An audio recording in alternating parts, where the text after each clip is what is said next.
So soaps are my weakness. You should probably post a picture of the wall of soaps. We probably have thousands and thousands of soaps. But I don't even think that's all the soaps, because we have soap that's mixed in with other products both sides of the stores, right? If you put all the soaps together, I don't think you could even fit it in that wall. I doubt that any other store in the country has as big of a selection of soaps as we do. Early on, every time I found a soap that I didn't have, a country I didn't represent in offering to our customers, I would bring it in.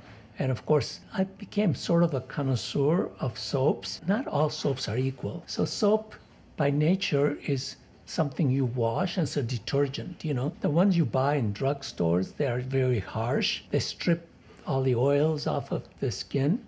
And I think that's very important to know. The soaps that we offer, or the soaps that I think are good, are ones that wash the skin but don't necessarily strip the oil. But because we offer more creamy soaps and more with olive oil and coconut oil or shea butters, you can't call soap a moisturizer. I personally don't think that's a right statement, because when you're using soap, you're actually removing some of the oils, you know.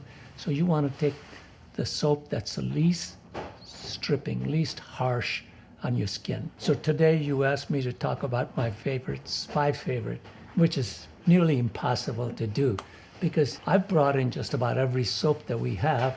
And then as we got popular and as we get bigger, people do want us to carry soaps too, right? Their brand. So they send a lot of samples, and this happens to be one of my finds. A few years ago, I got an email from these guys in Hungary, Zador soaps, and they're triple milled soap made with Hungarian thermal water. I'd never had a soap made with thermal water, so of course I gotta have it, right? So they sent me samples, and I just fell in love with it. Paprika is something just so unusual, and I just love the scent of it. And when you go in the bathroom, and even after I've used it, it's sitting in the shower on one of the little shelves, and you go in the bathroom and it smells. Just anytime you walk in and you smell this wonderful soap, and the lather on this is so creamy. You know, I can't talk enough about these soaps. Zador is one of my top pick right now. 4711. For those of you who do not know 4711, 4711 is a brand in Germany. They're the ones that made the first cologne, the word Eau de Cologne, the city of Cologne. That's how it started. And then, of course, it became a generic term, Eau de Cologne. It's for any cologne. Originally, first, it was this. People should look up on our website. There's a history of 4711. I don't think I want to take up too much time of the history of 4711. But I have known 4711 since I remember being born back in India, actually, and Pakistan. My mother would put a little bit of 4711 in a little water and make compresses if we had fever to break temperature. 2 kinds of soaps 4711 has. So the original one, which is the gold standard, but they've introduced newer ones. This rose one has become quite popular with us, and we literally cannot keep enough in stock. No matter how much we bring in, we seem to run out of it. Should I just open it? Yeah, go for it. It's wonderful. It really is. More like a glycerin-based. It's very creamy. It just smells wonderful. It's a very citrusy, light scent.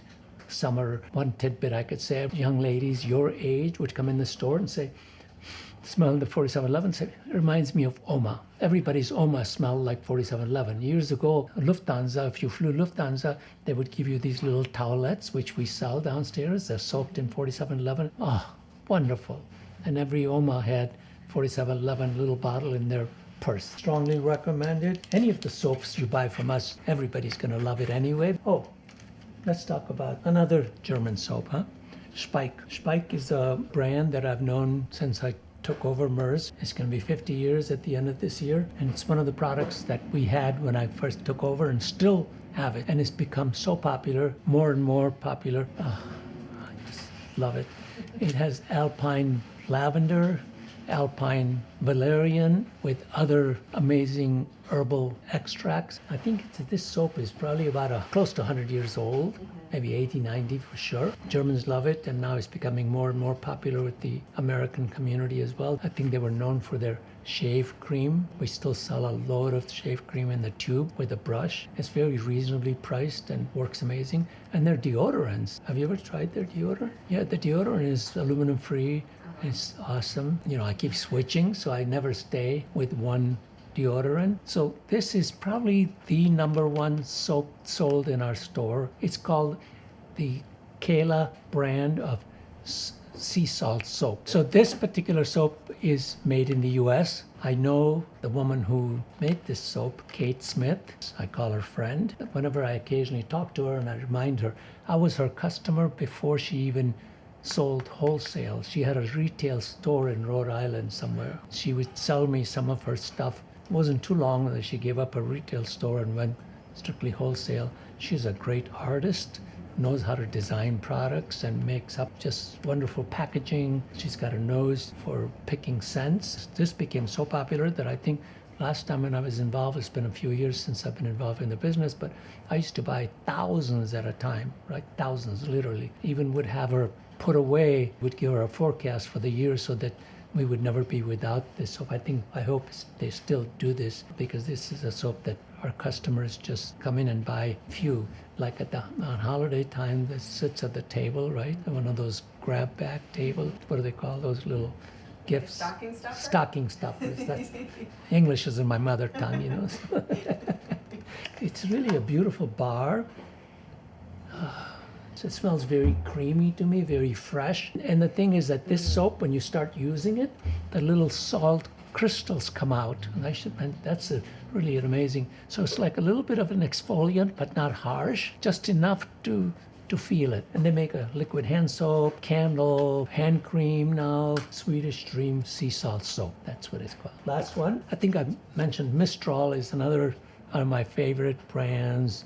Matthew is just an amazing man whom I've got to know. I call him my friend. We support him and he supports us, and we do huge business with his products. This just came in today, actually, and I have not used this, but I've used all his other soaps. I think I talked about it last time, the men's brand. This is supposedly their men's soap line. Packaging is beautiful, and Justine here just said she would buy it. They can say men's, but there's no hard and fast rule. As a matter of fact, so many of our colognes and things, women come in and buy it even though it's men's, right? It doesn't matter. This Jakarta Clove, I just have to open it, you know. Can't wait till tomorrow morning to take a shower. Now that I've opened it, I gotta take it home. Mistral are made in south of France. All their soaps are hard, triple milled, last long time, best soaps in the world.